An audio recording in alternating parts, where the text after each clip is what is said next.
Okay. Marinig ba ako? Okay, narinig pala. Okay, so let's discuss now.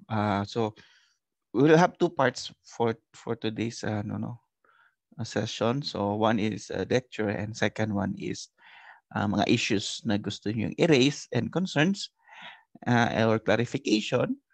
Kung meron man, raise nyo na kasi as I have said, I will have a meeting later with our TA. So kung meron kayong mga ano diyan, mga concerns, sabihin niyo na later. Okay? So let's have a lecture muna on Markov Chain. Okay?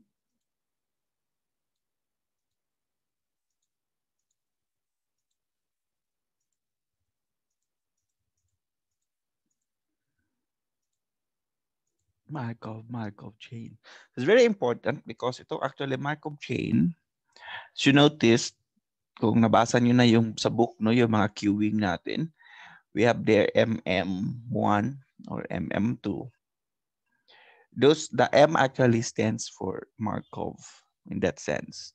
But we have, instead of continuous, instead of discrete, those are continuous Markov chain. So kaya siya nilalagay ng M. Kasi ang implication dyan is yung transition or the state transition follows continuous Markov chain. Okay? So yan yung idea. So kung meron man tayong deviation from the distribution, from the arrival process and the service rate or distribution ng service time tsaka inter-arrival time, kung hindi man siya exponential, then pinapalitan natin yung M. No?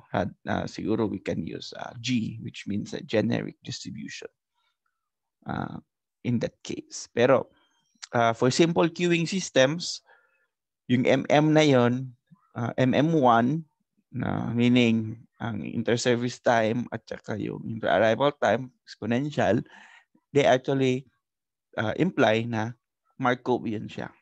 Okay? So just to give you siguro sort of introduction para mas maklaro, mas maintindihan niyo yung mga binabasa ninyo, I'm going to discuss about Markov chain. Okay, so yan yung motivation natin. Okay, so let's have so we will have first is we define and of course some notation, and then we'll have a very simple example of where we can apply Markov chain, and then we will discuss the Chapman-Kolmogorov. This is actually describes the steady state distribution, probability distribution of state transitions. So at the start kasi medyo erratic pa yung state transitions, no? But over time, they become stable. And that relationship is actually described using this CK equation or Chapman-Kolmogorov. Yeah? And then we'll have the engine repair policy example and, of course, the elevator example. So these are example of Markov chain. Okay, so when we say discrete time, it means the transitions, of course, at discrete time. Okay, so hindi siya unlike continuous, that transition can occur anytime, no? within a let us say if our time is a real number, okay, so it can occur at any point in time. Discrete means that we only allow transitions at discrete point in time.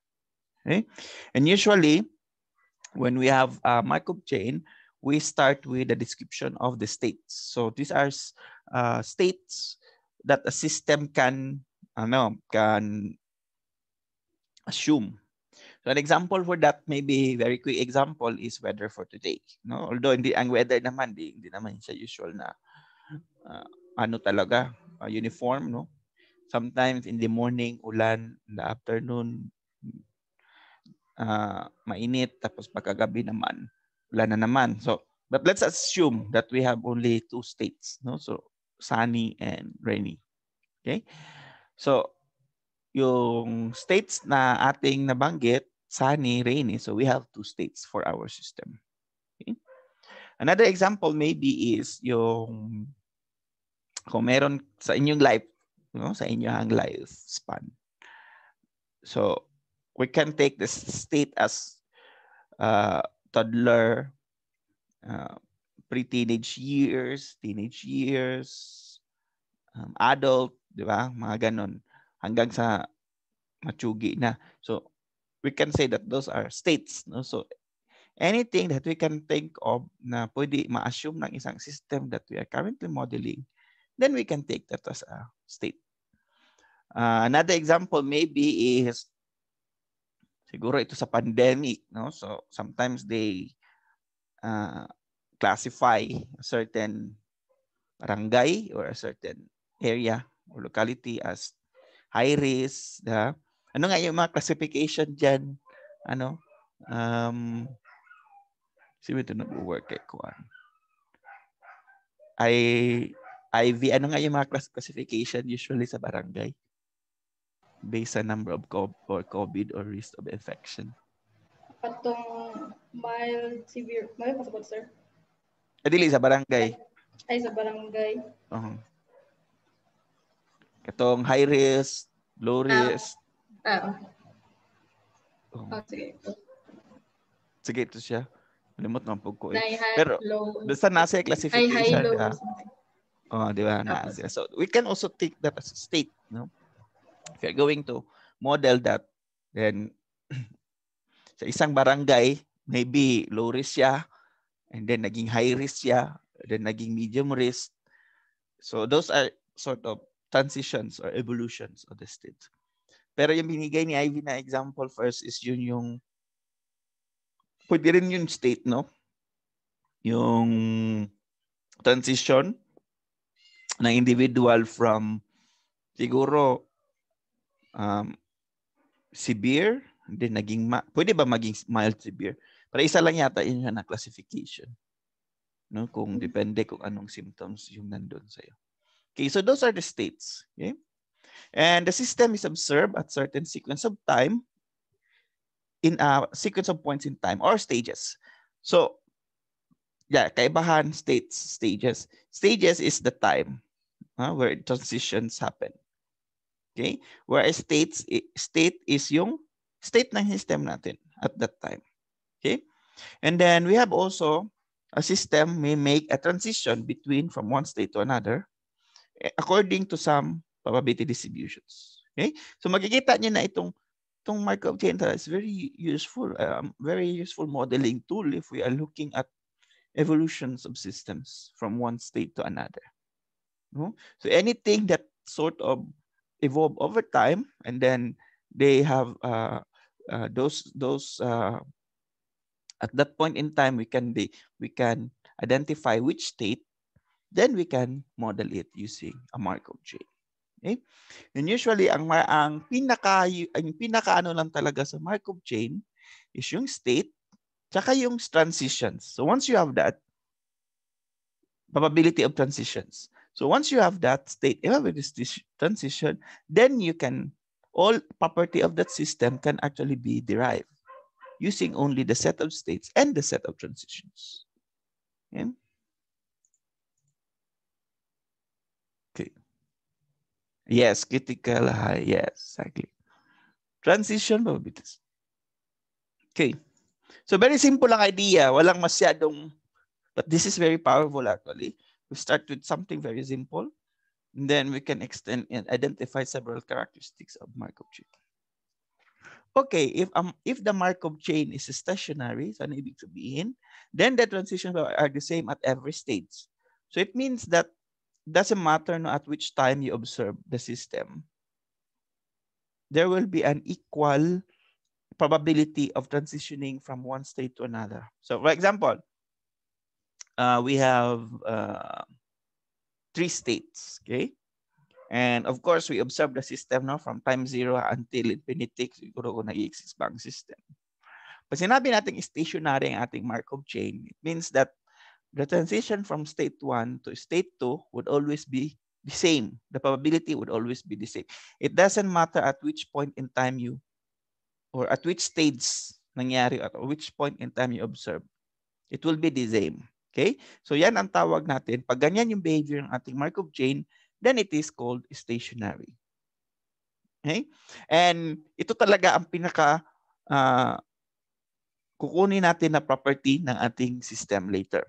Kung magiging stationary ba ang ating Markov chain. Okay? So, transition probabilities are the same at every stage. Doesn't matter at which point in time mo siya na-observe. Yan lang ibig sabihin yan. There will be the same probability. Okay? So note that the state at stage n+1 may depend only on the state in the immediately preceding stage n and not on any earlier history of the system. So, ang ibig lang sabihin nito is that if you're going to know what will be the state at stage n+1, it only depends on the stage n, or the current states. Kung ano yung magiging future, it only depends on stage n and not on the preceding stages. Okay? Same din dito, no? So, at stage n, so transition from stage n1 to stage n, from stage n1 to stage n, mayroon transition from state I to j. Okay? So, we have at stage n-1, we have state I, and at stage n, we have state j. And this probability, hindi na natin i-consider yung ano ba yung state ng n-2, n-3, and so on and so forth. This is the only information that we need. And if we have that, we have actually a Markov property. Okay?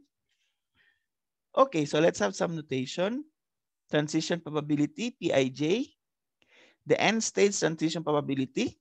So, usually pag stationary, mawala yung n because doesn't matter na kasi stationary naman. Meaning the transition probability is the same. Pero sometimes it's important to take note kung ano yung stage and ano yung probability that it will transition from stage I to J. Okay? Ayan siya nakaseparate. Okay? Then steady state probability is of course yung probability na it will make the transition to I. Yan yung steady state. Okay? And then first passage probability, this is how we denote it. And then first passage time, n, big N, and ij.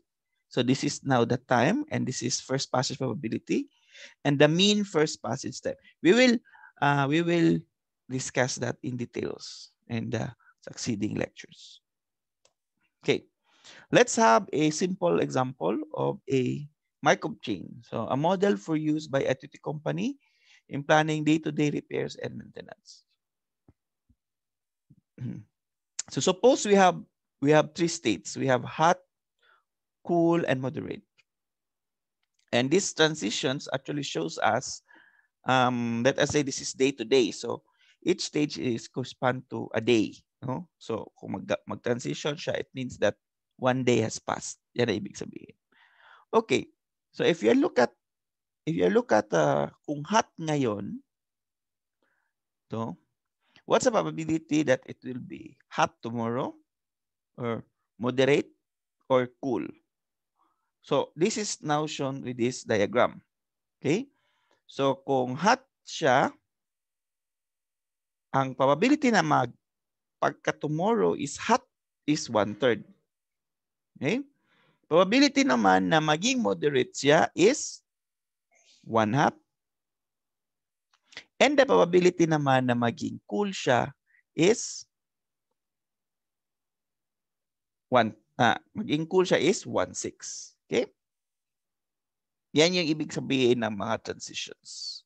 So possible siya na balik siya sa hot, possible naman siya, although hot pa rin, we still consider this as a transition.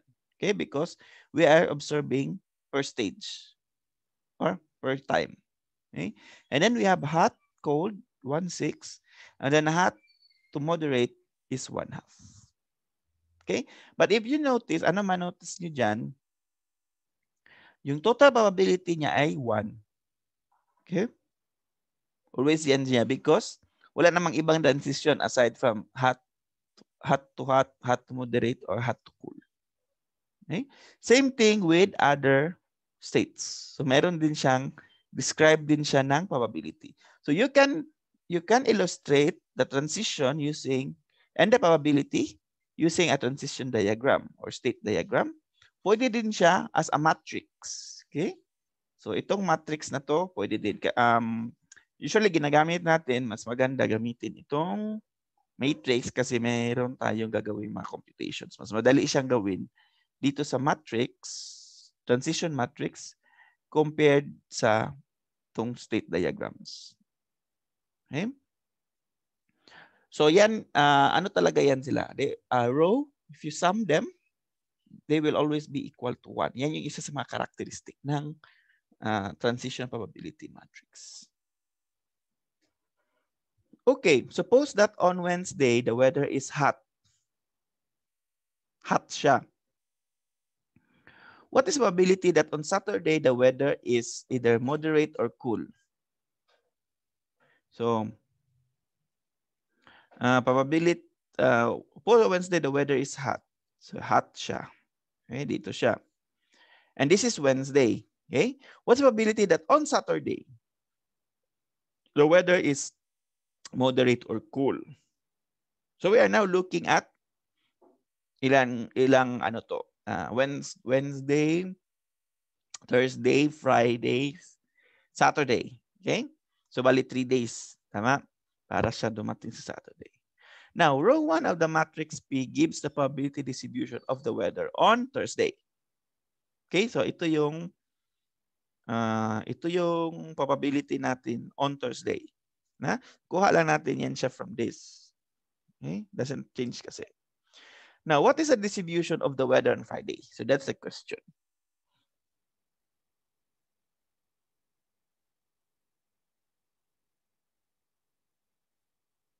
Kumbaga,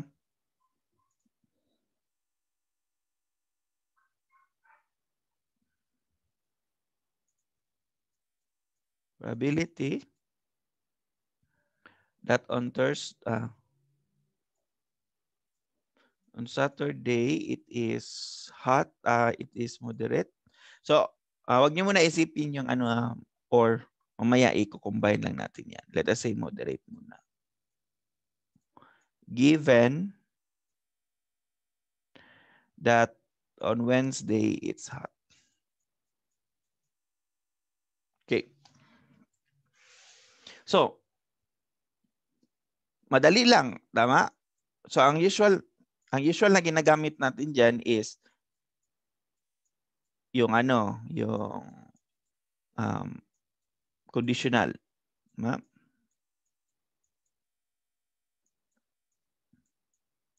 So, A given B, it means that A, B, probability of B. Okay? So, yan yung ating, kumbaga, when we try to compute our probabilities, kung mayroon transitions for several stages, we always use this conditional property ng ating probability. Okay? So, how do we compute now?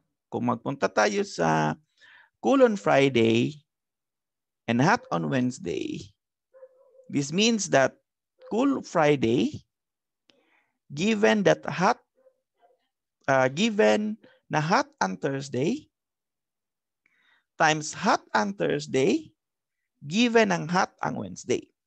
So, kung nandun ka sa Wednesday, hot dyan, and you have Thursday and then the Friday. Sa maning samukon eh.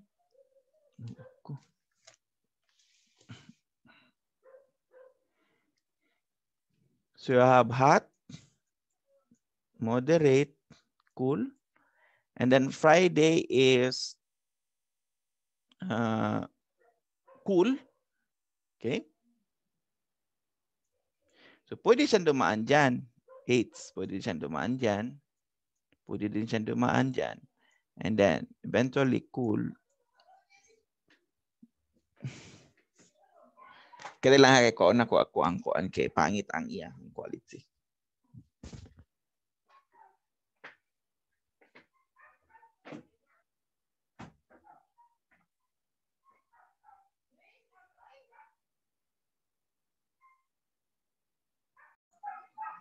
Okay. So, pwede possible, no? Hot, M or cool. Then on Friday, possible din siya na hot, M or cool. Ma? So, for example, if you want to compute itong cool on Friday and hot on Wednesday, so probability that's cool on Friday given that hot on Wednesday. So a possibility is you're looking at this muna sa Friday, but possible na from hot to hot siya, then cool, but pwede din siyang hot to moderate and then cool, and then hot to cool, pwede din siyang cool. Okay? So that's explained actually itong formula natin. Okay, so cool Friday times hot Thursday given na hot on Tuesday hot, then given na hot on Thursday given that hot is Wednesday. So P1, ito yung P11, P12. So i-number na lang natin. 1. And then P13. And then kung cool naman siya is P13.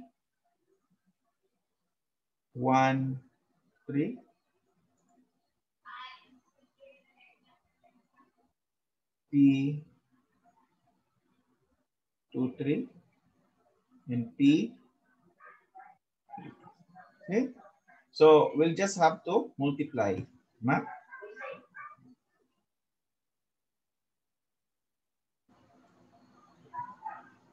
Plus.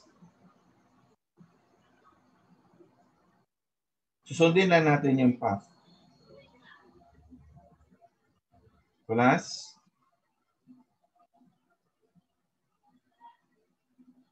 Okay. So that brings us to this. Tama? Okay. Now, same thing is, kumbaga ito yung distribution kung cool on Friday. Ha? Now, if you want to compute naman kung ang probability is hot on Friday,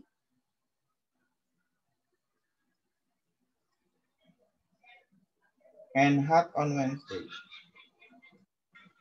Same idea, tama? Okay? Now, kung looking ahead, kung Saturday ang hinahanap naman natin, then we have also hot, moderate, and cool. So if we are just computing for probability that hot ang Wednesday, given na hot ang Wednesday, what's probability that Saturday is moderate? So susundin na natin ito. Okay, yung mga possible path na dadaanan niya hanggang madating siya sa, and then of course as in probably computing the probability of computing the path is you just multiply, ba? Kasi nga you multiply kung conditional siya.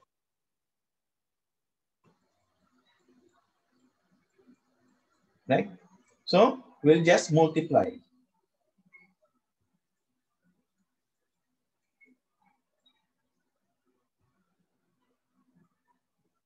Okay?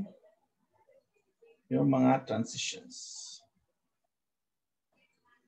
Kasi we are assuming na convention. Yeah? So, susundin niyo lang and then we can extend that hanggang makarating tayo sa S. Okay?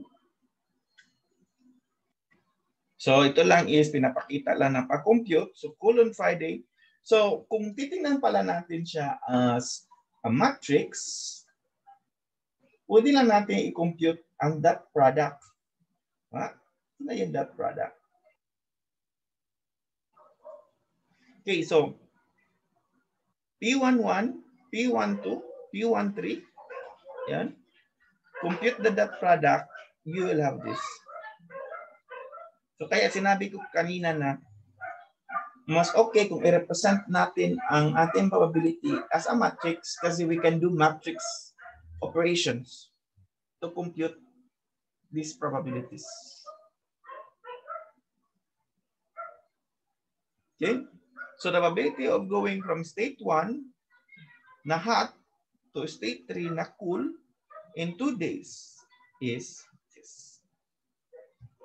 Okay, now you might now get an idea kung paano natin i-compute kung mag-Saturday tayo instead of mag-stop tayo sa Wednesday. So, in general,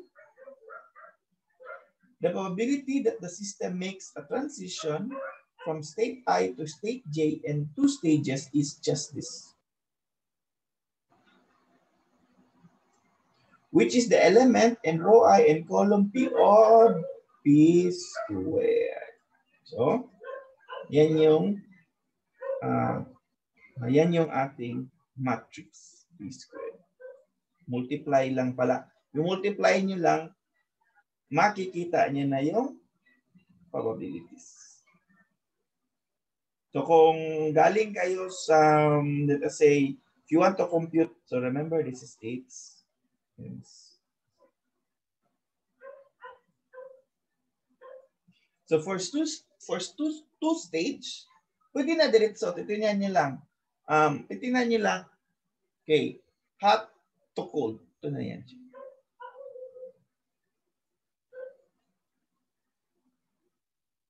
So that's why we have cold to hot. Okay? Now, kung gusto naman natin ng hanggang Saturday, compute lang of course ang P3. So if we have here, P3 na tayo, from hot to cold, ito na yung distribution natin. Okay? So if one stays hot, kanina, probability that Saturday is moderate is this. But we are using P3. And the probability that it is cool is 0.90. Ito na yung hinahanap natin na distribution. Ma? Now, pag sinabi natin to answer our question, moderate or cool, then we just need to add. So we have 4.40 times 0.19 times plus pala kasi moderate or cool, then we will have 60. Okay? Okay ba? Yeah, very simple, di ba? So kung gusto natin malaman ang 10 stages, sir, gusto namin malaman ng ano, sir? 200.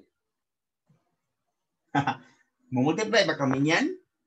Gaya. Direct ba kami 200 times? Meron yan technique. Okay, sabihin ko sa iyo mamaya. Yan yung, you will observe na habang pinumultiply niyo yan, nag-i-stabilize ang mga probability. Okay? Hindi na sila nag-change. Later, we will observe that. Okay?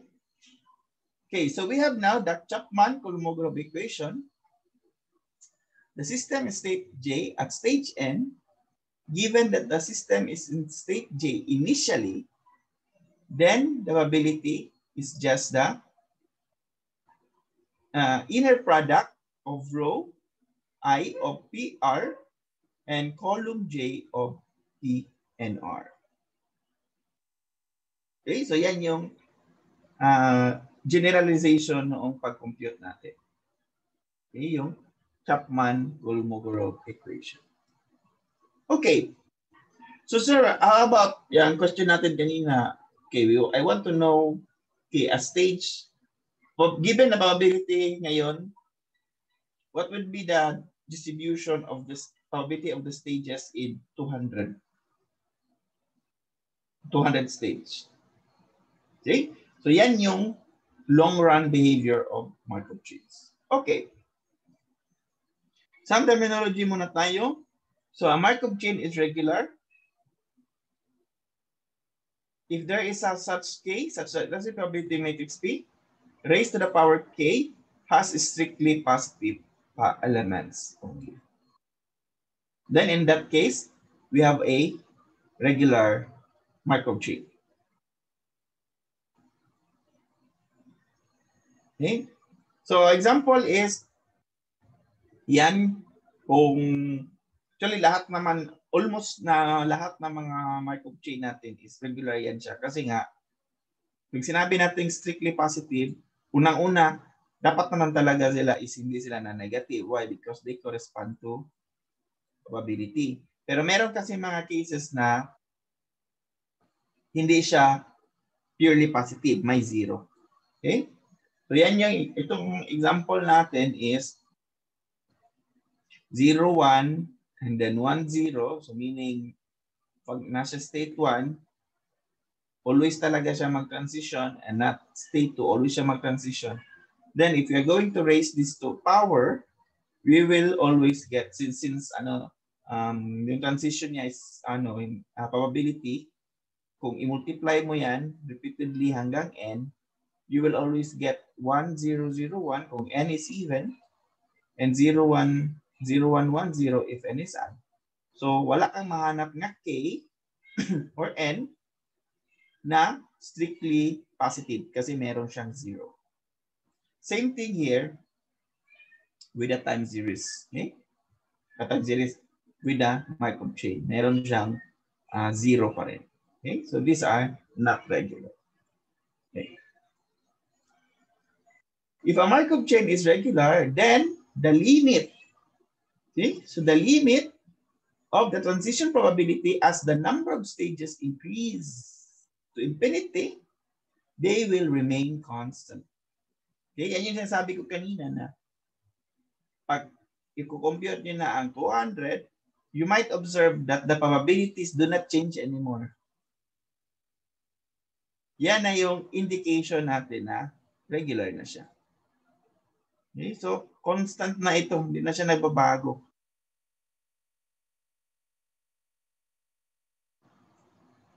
Okay? So, the limiting probability is called the steady state probability. Okay? So, at any point in future, no?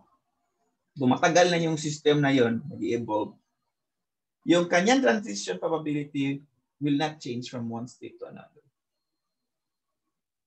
Then that is what we call now regular. Yan ang, what I mean is, yan ang implication pag ang iyong Markov chain is regular. Darating siya sa state na tinatawag natin na steady state. And the probabilities are called steady state probabilities. Okay? Any question muna bago tayo mag-proceed? Okay lang. Okay, I think klaro naman, no? So for the Kolmogorov equation, so ito yung ating Kolmogorov. Tama? Then if we have Pn, we sum it. Okay?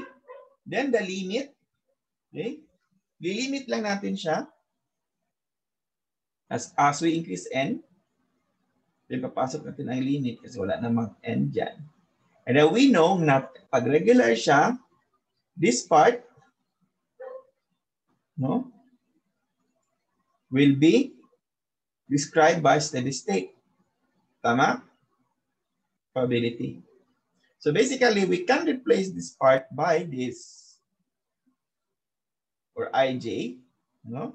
So kung titingnan natin ngayon ng ij, it will be probability. So this part, this will be pi j equals summation of k pi k kasi this will also approach the steady state probability. No? Then p kj. Very simple. You don't need to compute anymore the powers, but you'll just use the steady state probability and the transition. Okay?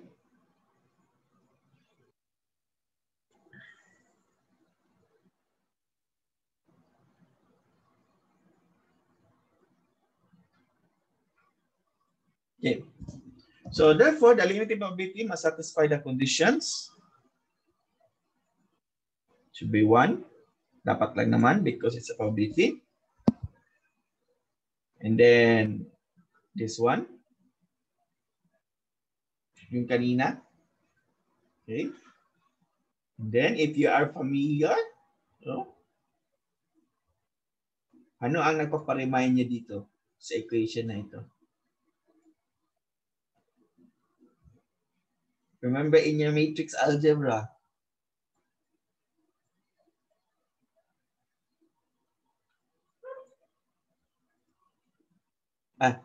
or linear algebra pala to. Ano nagpaparemind sa inyo dito na equation na ito? Can we have some volunteer? Meron na ba kayong linear algebra? Tama ba? Yeah. Sino mag-answer? Pag nakita niyo itong equation na ito, ano yung nagpaparemind sa inyo? Clue na yan from linear algebra.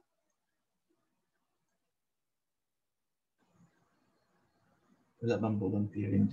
Wala ng tao, no? Okay. Let's have Mia. Mia? Ano yung nagpaparemind sa iyo pag makita mo itong equation na?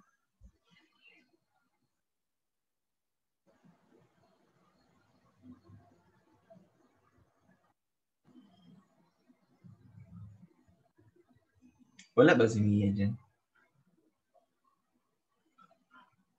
Okay, si ano na lang. Sige.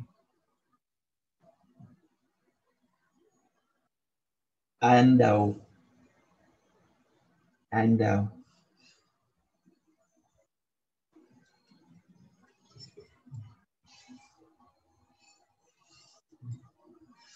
Andaw.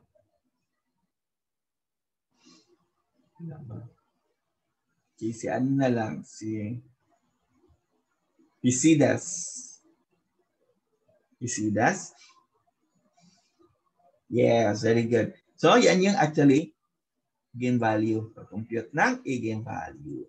So, ang pag-compute pala ng steady state, if you have a probability, pwede nyo rin siyang computer ng eigenvalue. Yun yung steady state probabilities.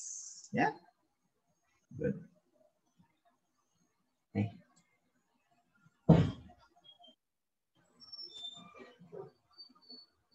Okay. And of course, the steady state are always greater than 0. Because they are probabilities. Understood naman yun, di ba? Okay. So, summer weather example. So, let's try to compute muna. Is the product of, what is this? It's the product of pi sa boss para pi, and column 1 of p. So, ito. Yeah? So, we can compute it as 1/3 pi 1 pi sub 1 plus 1/2 pi sub 2 plus 1/3 pi sub 3. So, finally, we will get 2/3 minus 1/2 pi minus 1/2 3.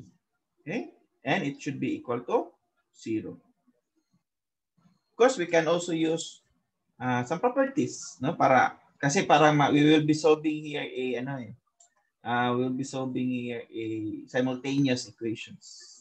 So, aside from this, meron din tayong pi 1, pi 2, pi 3 equals 1. Huh?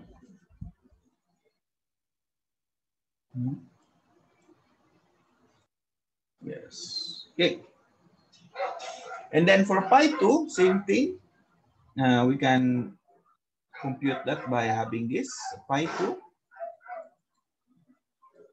No? Kung lipat natin sila lahat dyan, maging minus yan. Plus 2/3 minus 1/3 equals 0. Okay?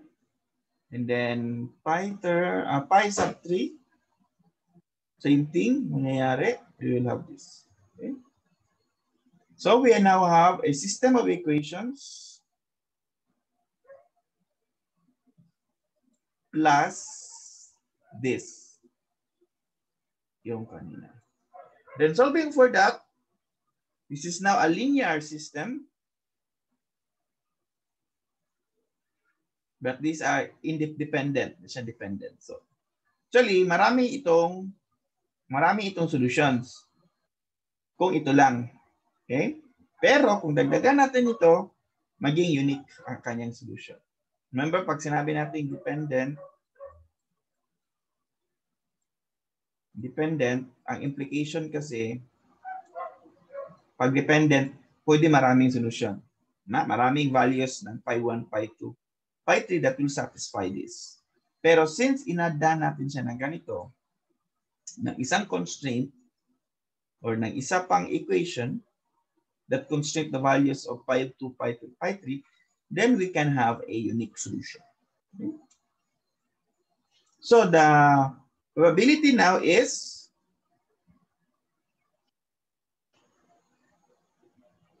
this. Okay?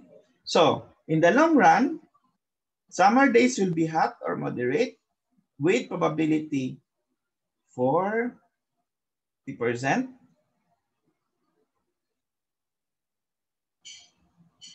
And cool with probability of 1% in the long run. No, you can try that in sa weather natin dito sa Pinas. Yan yung days. Yung cool ba siya, moderate ba siya, or hot days ba? Then in the long run, we can sort of predict in how many days of the year ba we can expect na hot, or how many days of the year medyo cool, or how many days of the year na moderate. Okay? Okay, so let's have an example. So consider an engine repair shop which specializes in the repair of two types of automobile engines. Gasoline, diesel. The overall diesel engine requires 2 days, while the overall gasoline engine requires a single day.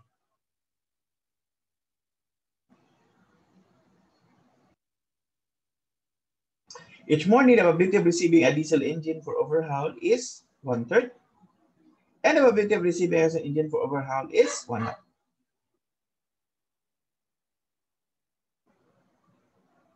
The profit per day for overhaul engine is 20, and for gasoline engine is 25.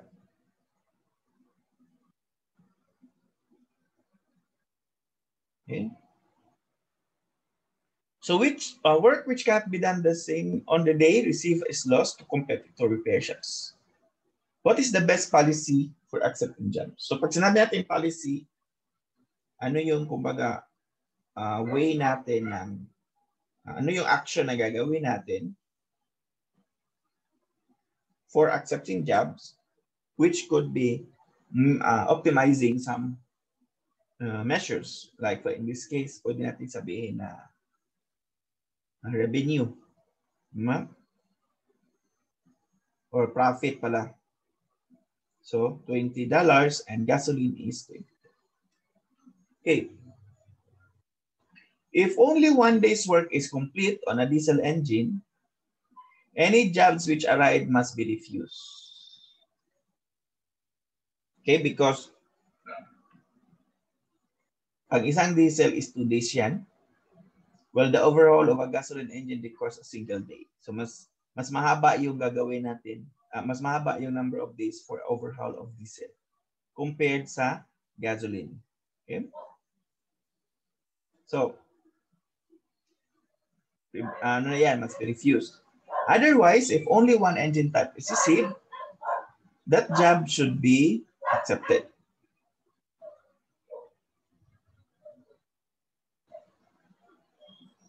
Okay? If not in the means of overhauling a diesel engine and both engine arrives, we can give preference to the diesel or give preference to the gasoline. So which is the better choice?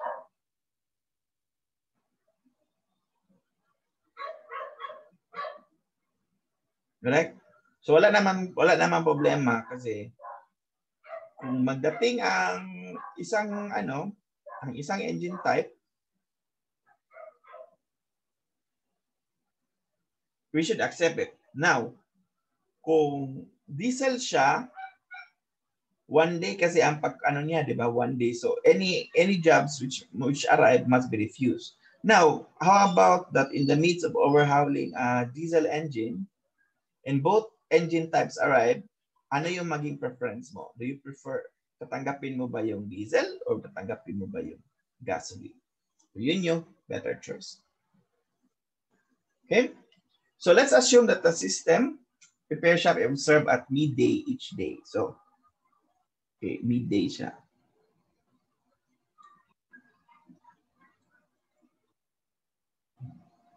So what are the possible states of the system? So first is ideal. So pwede natin sabihin ito, this is 1. Means na walang dumating na in the morning. Walang dumating na engine, meaning walang customer. No? Ano yung probability dyan na walang customer? No? We can have always this. So 1/3, 1/2. Probability na mayroon dumating is 1/3. Probability na diesel is 1/3. Tapos ang probability na gasoline is 1/2. So probability na walang dumating is just the difference, right? I mean 1 minus 1/3 and 1/2. Diba? So that would be 1/6. Okay. First day of work on diesel engine is in progress. So meaning dumating ang diesel with probability 1/3.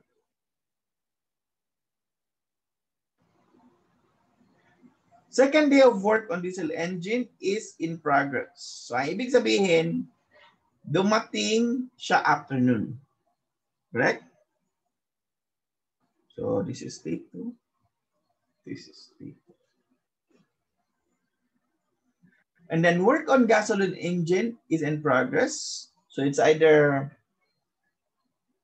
dumating siya in the morning or dumating siya kahapon. Ma? So that would be our possible states. So kung dumating siya kanina umaga or dumating siya ng kahapon, itong gasoline. Ito namang second day, means na hapon siya dumating kasi it takes 1 day to repair or overhaul it. Okay? So let's have a transition. Shop is idle. So 1. Day number 1 on diesel. Day number 2 on diesel. 3. And work on gasoline. So ano ang mga transitions that are possible and what is the ability of each transition?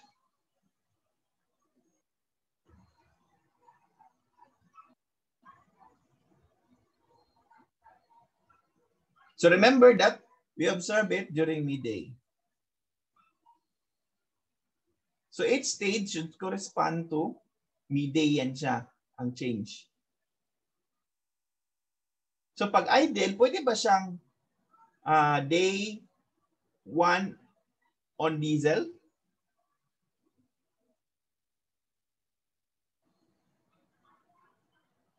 Pwede ba siya? Let's have, sige, paisipan niyo muna.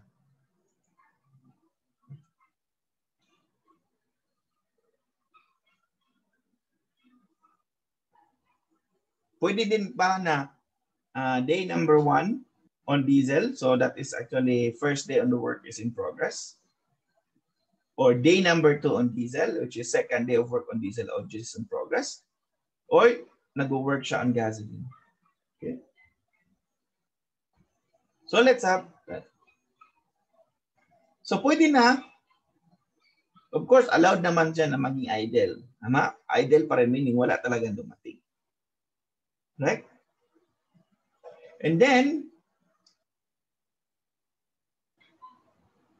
hindi na tayo pwede nga mag-work. Kasi wala naman dumating on that day. Tama? But if we are in 2 diesel, so mag-transition tayo, dumating siya in the afternoon, okay? Naging 3 na siya. Meaning, day number 2 on diesel. Ma'am?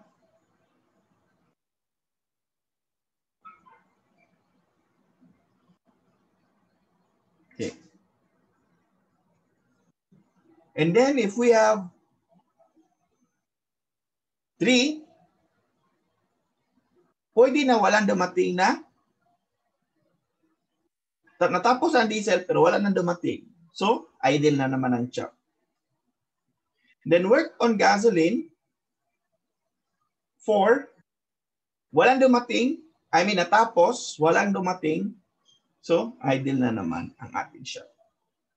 Okay, kasi bakit siya possible na walang transition from 4 to 2? It's because during that day, hindi na tayo natanggap ng anything.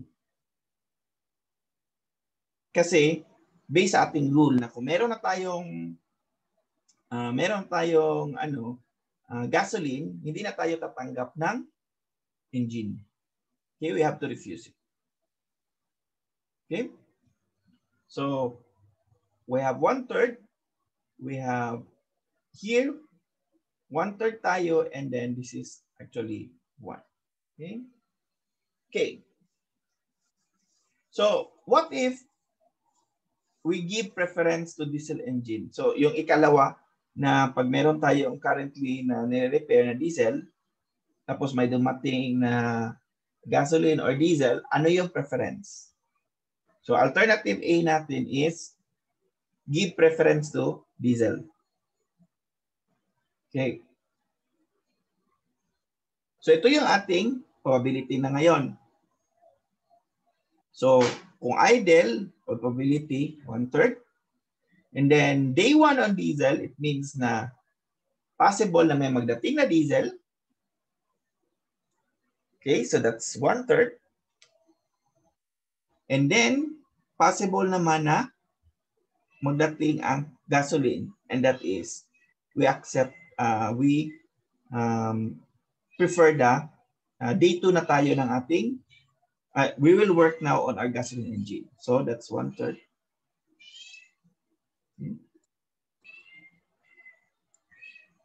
And then kung 2 naman tayo, nandito tayo sa 2, pag merong diesel, we'll just work on it for 2 days. Okay, kaya siya 1. Diba?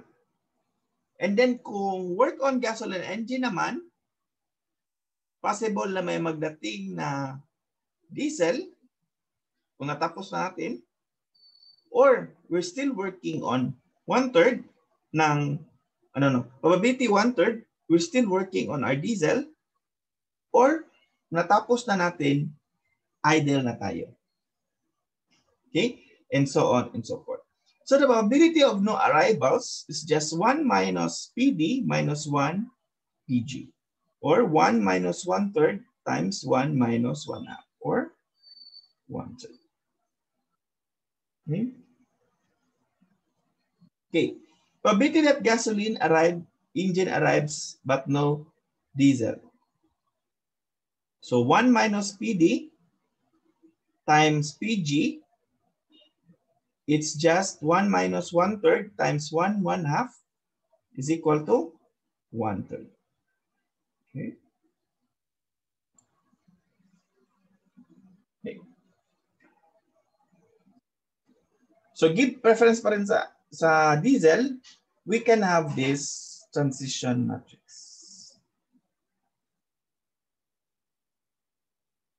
And the steady state distribution is of course 0.25, 0.25, 0.25.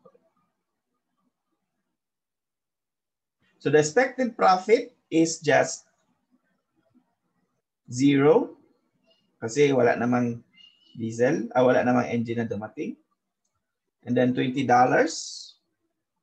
And we have also $20 and 23. And that would give us 15 if we prefer diesel engines. Okay? Now, what if the case kung gasoline naman ang ating so, kumbaga, we're currently working on diesel, may dumating na dalawang engine magkasabay. Merong diesel, merong gasoline.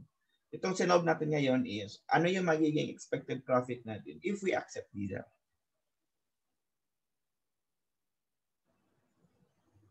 Okay? So we have 15.75. Now, how about if we have gasoline? Now, same thing doon sa pagdating, kung meron tayong idle, babalik with a certain probability, 1/3. Pero mag-transition siya, kasi may dumating na diesel, and work on gasoline with a certain 1/2 niya probability na darating ang gasoline. Okay? And then same thing tayo, pag-compute pa rin, we can actually describe the same reasoning as before, no? Yung mga possible transitions. Okay, so the probability that diesel engine arrives is 1/6, but no gasoline engine. That's actually 1/6.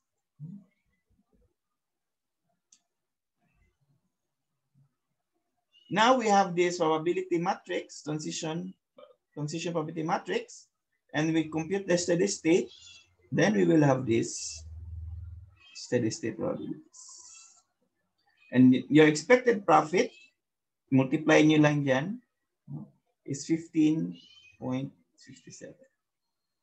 So, saan tayo mas maka-profit? If we give preference to diesel or gasoline, mas mataas yung diesel natin kasi 15.75.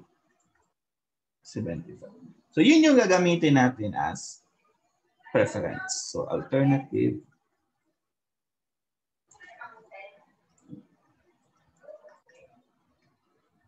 Ito naman yung alternative.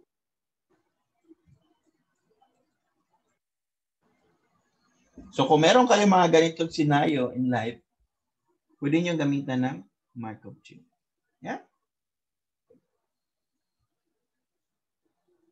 So policy, prefer diesel. The better policy is to accept the diesel engine when the shop is ready for the next engine and both types are right. Okay?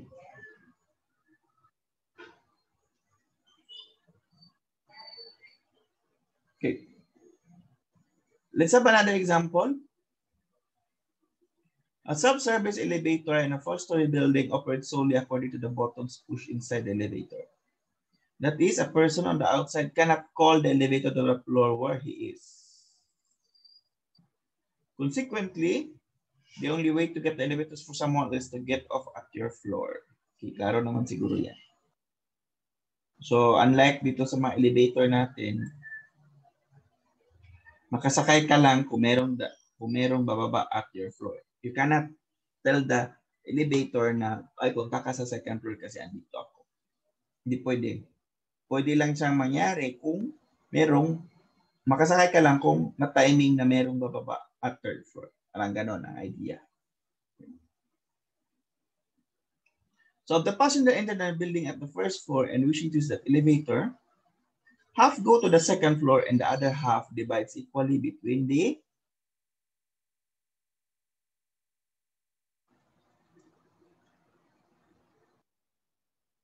So nandito half.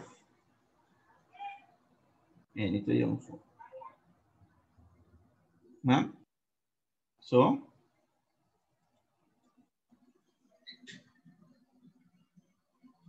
okay. Passengers above the first floor want to go to the first floor. So kung ikaw naman ang passenger dito, 80% naman ang case. Otherwise, they are likely, so that is 4 people. No, so 4 people. So therefore, kung nandito ka, nag-start ka sa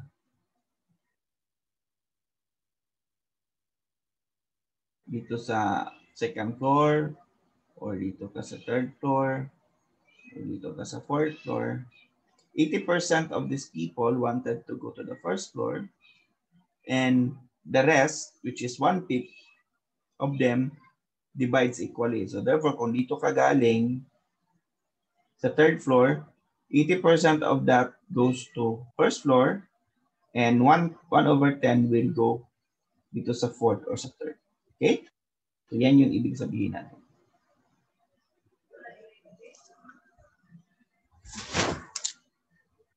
Okay. If you enter the building on the first floor, what is the probability that you will find the elevator there? If the elevator is not at the first floor, but at the second floor, how many trips is it expected to make before turning to the first floor?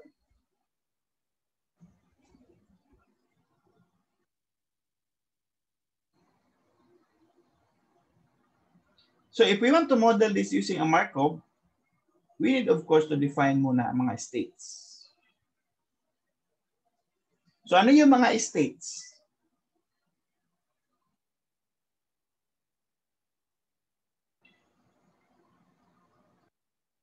Sige Dabe, klaro naman dito kasi mga state. Anong state siya?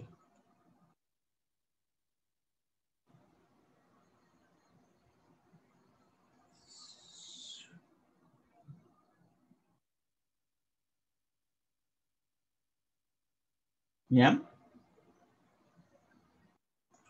Sige daw, sino makasagot? Let's Nobi, ano yung mga state natin, Nobs?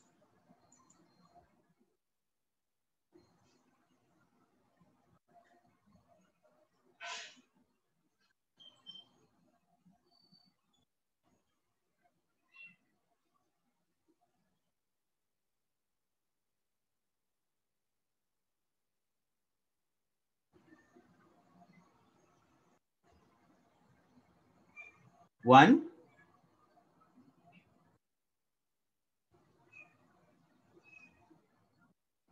The elevator is at?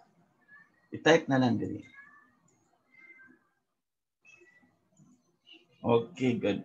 So, state na nasa first floor, second floor, third, and fourth. Ha?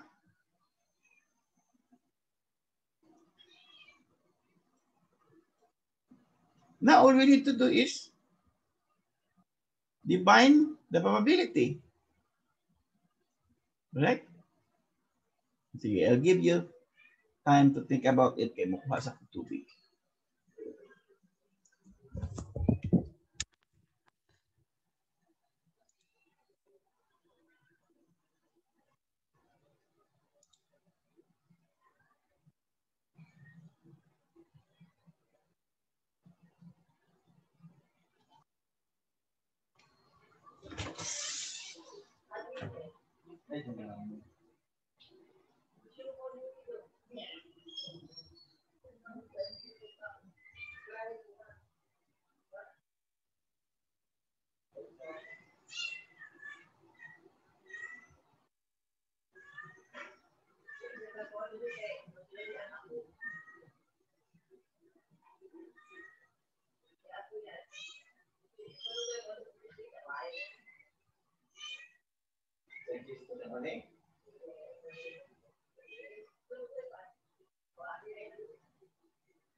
Kadugay pa itong GIS-3 pa karon. Muli day siya kuan.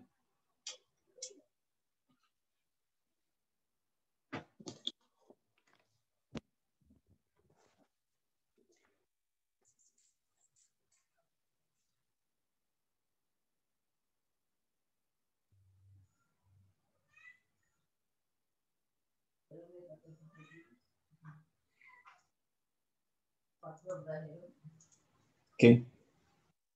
Okay, I'm back from outer space. Okay. So what's the probability na kung nasa first floor, balik siya sa first floor?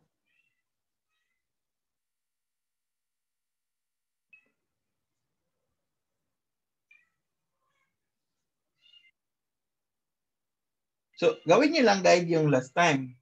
So,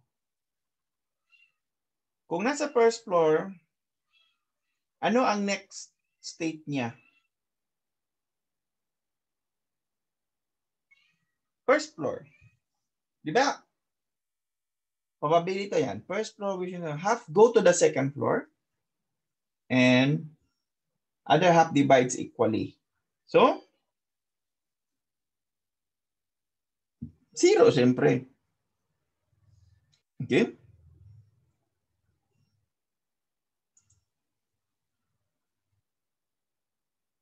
Correct. So, 1/2. Ay, klaro na nun ako. 1/2? Ano lang siya pag-ano lang. Sa'yo naman eh. Okay? Now, kung naka sa second floor, kung sa'yo pabiting mo ato kag first floor, passengers above the first want to go to the first floor in 80% of the cases.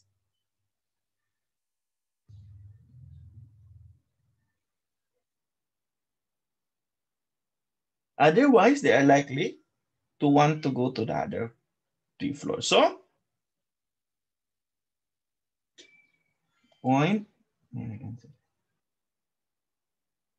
Correct.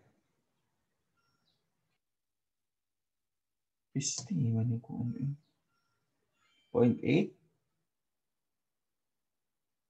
Siyempre, maawa naman no. And this is point.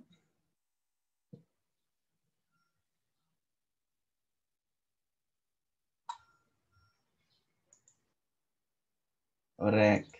Third floor.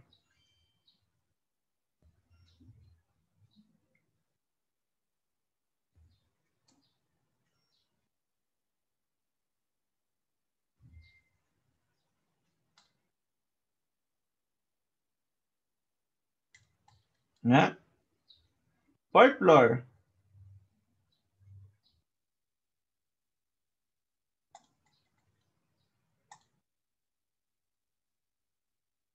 Okay.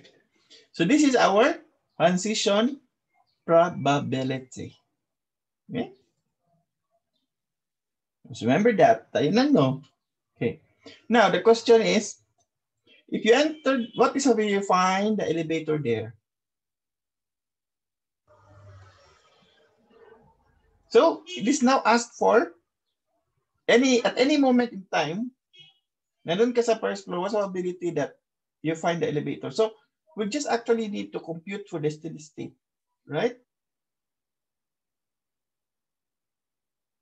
And then we can find what probability that's in the first floor, so it is the second floor, that's probability in third floor, and probability in fourth floor. And if the elevator is not at the first floor, wala siya sa first floor, but at the second floor, how many trips expected to make before returning to the first floor? Huh? Okay, very good. No? Pi 1 and pi 1 yung inanap natin.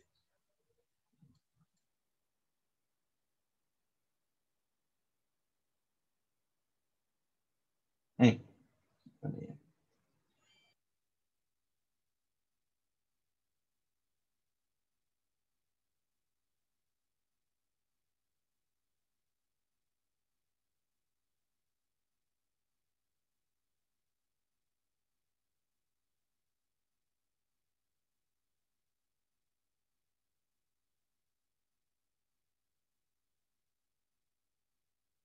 Hmm.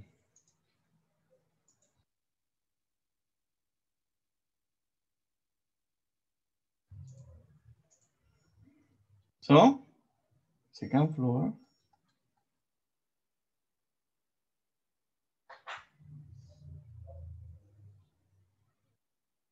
Ma?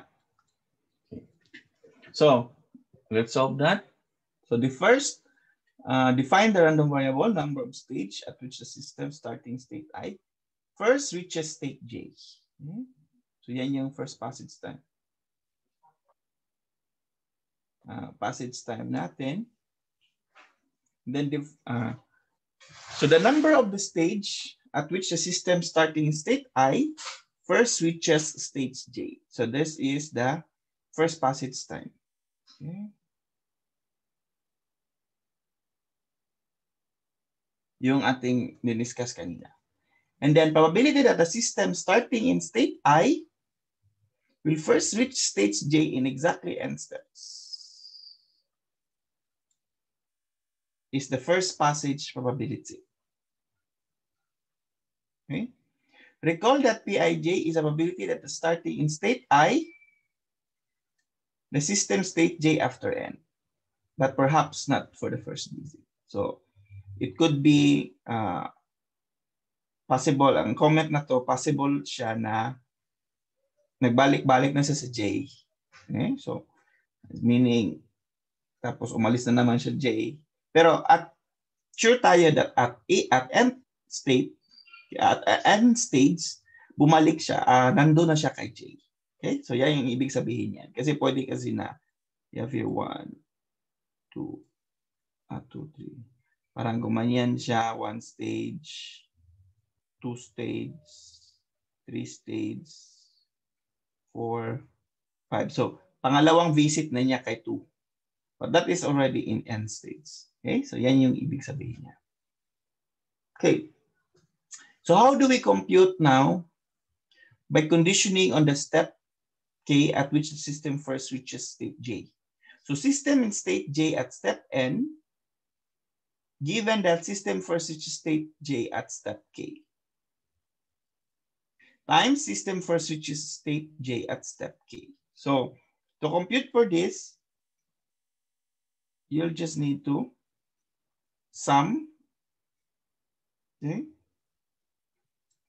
the system in state J at step N and system first reaches state J at step K, and of course, the first passage probability. So, yan lang yung pa-compute natin.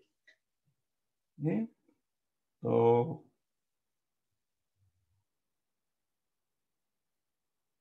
okay. So, let's go back to our elevator problem. Okay? So, first passage time from the second floor to the first floor is just at first. Yeah? So, probability is 0.8. Math?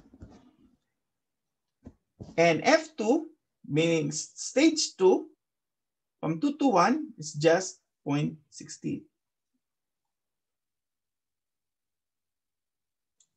Okay. Okay. So we have 1, 2, 2, and then so on and so for 3 is the same. You can compute. Then that's 0.32. So first passage time occur in stage 1 is 0.8.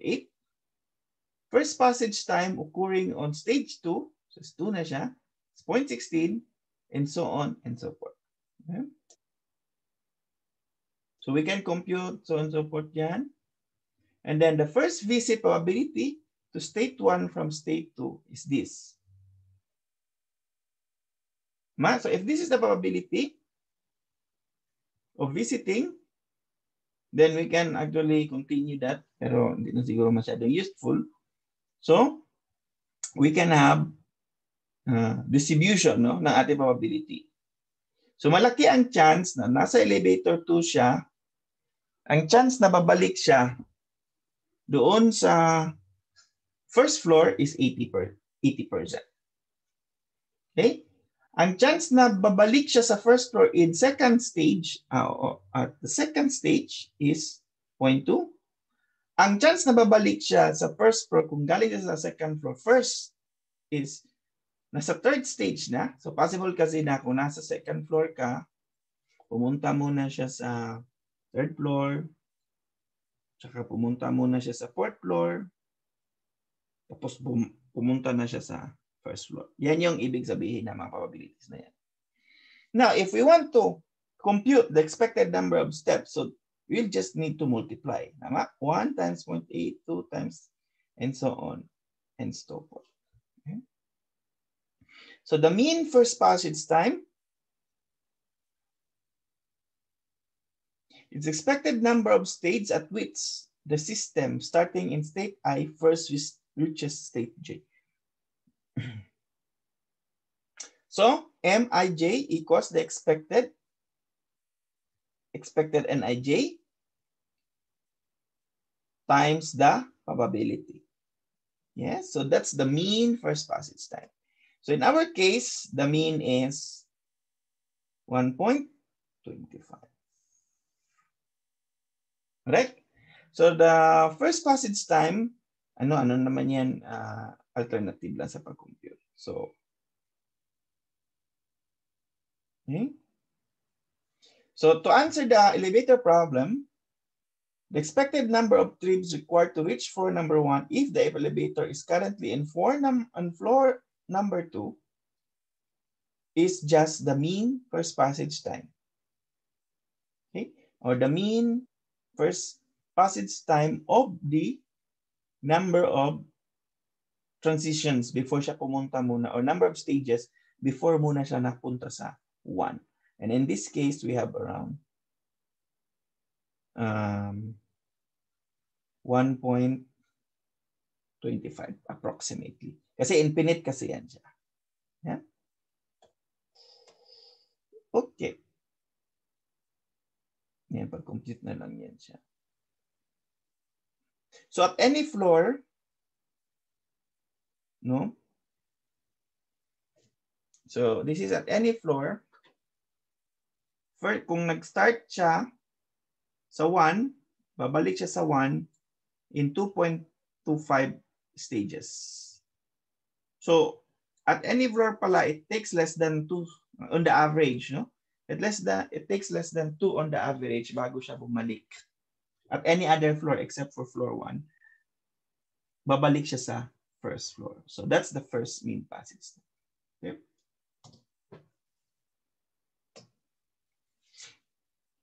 The expected number of stages between visits to state number I is the reciprocal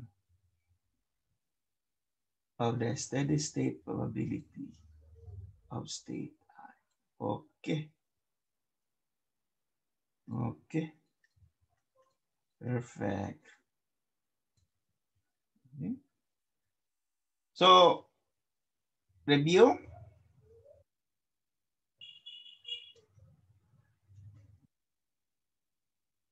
Ito can be answered by computing the steady state. Hindi na pinakita kasi alam niyo na paano pag-compute. Ito naman is computed by how many trips? The mean first passage time. Okay.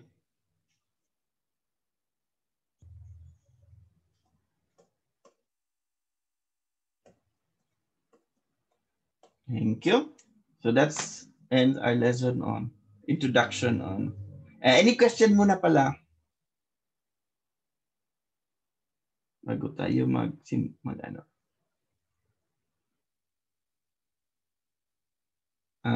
Continue.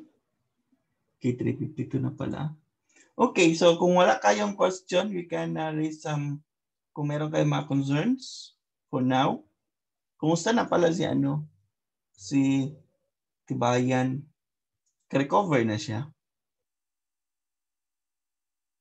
Na healthy na siya balik?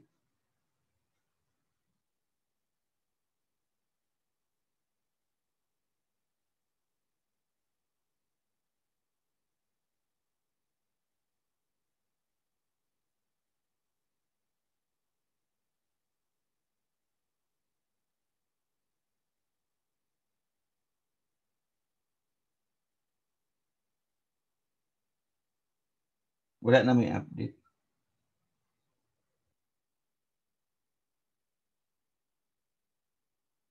Okay? Okay. Sige. Okay, kung napa may questions, email lang siguro ko ninyo kung maulaw mo question diri sa chat sa live na to. And then as I agreed, so we will have a final exam, no, for our sa course na ito. So one problem lang siguro per topic. So one problem sa PERT, sa inventory, and then sa queuing. And then we will also have yung mga exercises natin. Okay? And don't forget to submit yung mga reports.